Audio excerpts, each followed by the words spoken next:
पाथर्डी तालुक्यामधून एवढ्या मोठ्या संख्येने या ठिकाणी आलेले स्वर्गीय गोपीनाथ मुंडे साहेबांवर प्रेम करणारे असंख्य असे कार्यकर्ते, उपस्थित असलेले सर्व आमच्या माता भगिनी आणि भारतीय जनता पार्टी, शिवसेना आणि मित्र पक्षाचे आलेले सर्व एकनिष्ठ कार्यकर्ते, सन्माननीय पत्रकार आणि युवक मित्रांनो, मी किती भाग्यशाली असेल याची जाणीव मला होत आहे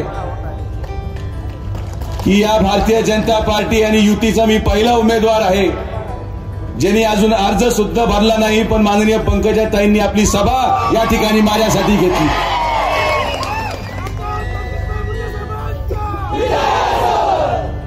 आणि मी या ठिकाणी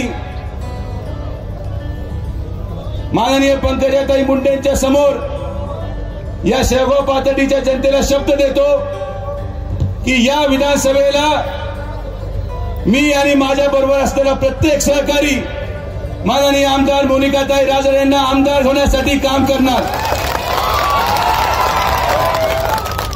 कुठल्याही प्रकारचा गैरसमज आमच्यामध्ये नाही. या पाथर्डी तालुक्यामध्ये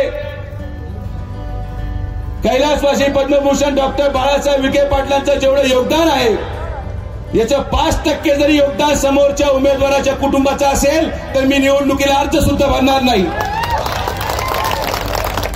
आत्ताच 15 दिवसापूर्वी उमेदवारी मिळाली. 15 दिवसापूर्वी हे उमेदवार पहिल्यांदाच पाथर्डीत आले आणि यांना सर्वकृत शेवगाव पाथर्डीचे प्रश्न अचानक समजायला लागले. जे उमेदवार आज उत्तर आणि दक्षिण करत आहेत त्यांचे वडील स्थानिक स्वराज्य संस्थेचे आमदार 8 वर्षापासून आहेत आणि 8 वर्षापासून तुम्ही लोकांना दिसलेच नाही.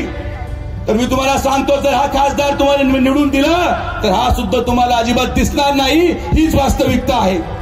बरं, सगळ्यात मोठी गंमत राष्ट्रवादी काँग्रेसची अशी आहे की ज्या पक्षाचे उमेदवार आहेत त्या पक्षांना अधिकार आहे की बारामतीचा माणूस माढ्याला चालतोय, बारामतीचा माणूस मावळला चालतोय, बारामतीचा माणूस कर्जत जामखेडला चालतोय. पण ज्या विखे पाटील कुटुंबियांनी या नगर जिल्ह्याच्या विकासासाठी आपला घाम काढला ते उभे राहिले तर ते बाहेरचे झाले. आता हा निर्णय मला कळालाच नाही. मला तर मनापासून आभार मानायचे समोरच्या पक्षांच्या अध्यक्षांचे की जर त्यांनी एवढी जागा प्रतिष्ठेची केली नसती तर सुजय विखे हा कधी मोठा झालाच नसता. त्यामुळे त्यांच्यासाठी एका जोरदार टाळ्या होऊन जाऊ द्या की एक 36 वर्षाच्या मुलाला पाडण्यासाठी या सगळे लोक आता एकत्रित झालेले आहेत. समोरच्या पक्षाचे व्यक्ती ज्यांना देशात नेतृत्व करायचं होतं ते नगरला आहेत. आमच्या मतदारसंघामध्ये या नगर जिल्ह्यामध्ये ज्यांना मुख्यमंत्री व्हायचंय ते नगरमध्ये आहेत. सगळे या आणि एकत्रित या, कोणी मागे सुट्टा कामा नये.